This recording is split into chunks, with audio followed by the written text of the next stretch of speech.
Hello and welcome to another week of English 101. This week I just want to talk just briefly about common errors in writing. First off, let me just say that when you're writing a paper, give it a title, not something like assignment number 1. Be creative, give a title. Actually, it makes me smile at the very first moment I look at your paper. So start with a good creative title. Next, when you are done writing your paper, look for those red and green squiggly lines. I can't tell you how many times I get papers back where there's red and green squiggly lines all through the paper. If there's a red or green squiggly line in Word, it means there's something wrong with that. Unless it's some obscure title or something like that, chances are you need to check it out and try to see how you can fix it. So make sure you do that. All right, so that's just some common, housekeeping stuff I wanted to talk about. Now I'm going to talk about the general common errors that you see in papers all the time. The first one is sentence fragments. A fragment is basically missing a noun or a verb. The sentence itself does not stand alone. So make sure, and it will usually be a red or green squiggly line if you have a fragment in your paper. Make sure you put a verb in there. Make it present. Also, let me just say something about verbs. Verbs are extremely strong. If you are one of those people that rely heavily on adverbs and adjectives to describe things, let me just tell you that a strong verb is actually the best kind of writing you can do. Instead of saying, I slowly walked, why don't you say, I sauntered?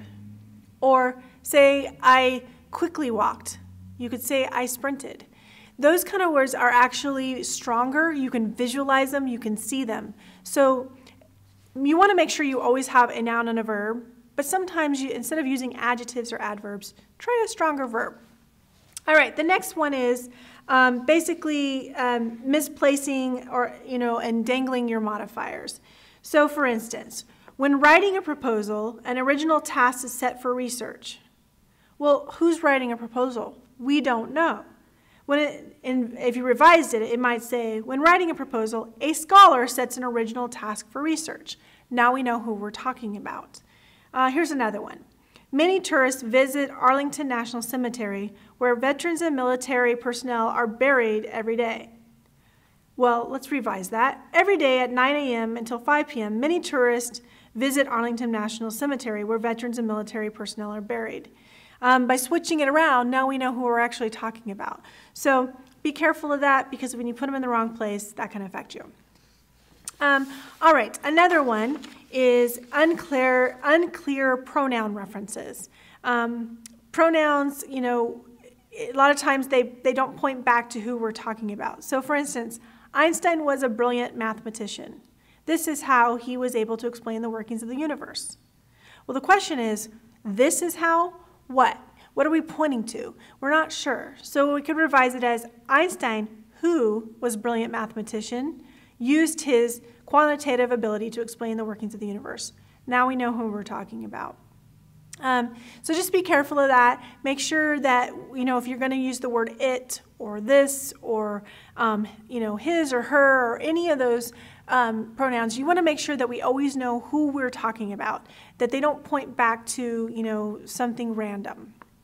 All right. Making sure your pronouns, agree with each other. So this is a big one I see. A lot of times it's singular, like a student, and then you'll write, they went to the store. Well, no, they would go with students with an S. So if it's only a singular person, it has to be his or her, he and she. I know people don't like to write that, but it's never they. If it's students, then you can say they went to the store. So just be careful of that. Also know that words like everybody are actually considered singular because it's a group of persons become a singular unit. So it would actually be he and her, his and she again. All right, let's see. Watch out for commas. Commas are a really big deal that can really mess up things, but I won't go into that too much because I'm going to talk about punctuation in week 5. But start working on making sure you have enough punctuation because it can really mess you up. And a lot of times there are incorrect words, so be careful of incorrect words. The biggest one is affect and effect. Affect with an A is actually a verb. whereas effect can be a noun. And so make sure you know which one to use. Words like choose and chose, just different words that are common word mistakes. Be careful of those. Make sure you use the right one. We have, O-N-E, W-O-N, that sort of thing. So, there's another one, T-H-E-Y apostrophe R-E. That actually stands for there are instead of the other there, like their, cookie or whatever. So make sure you use the right one. So these are just different common mistakes that you want to work on. There's many more I could talk about, but that's just an overview of this week as you work on your papers to just be, as you edit, look for those sort of things. All right, have a great day. God bless.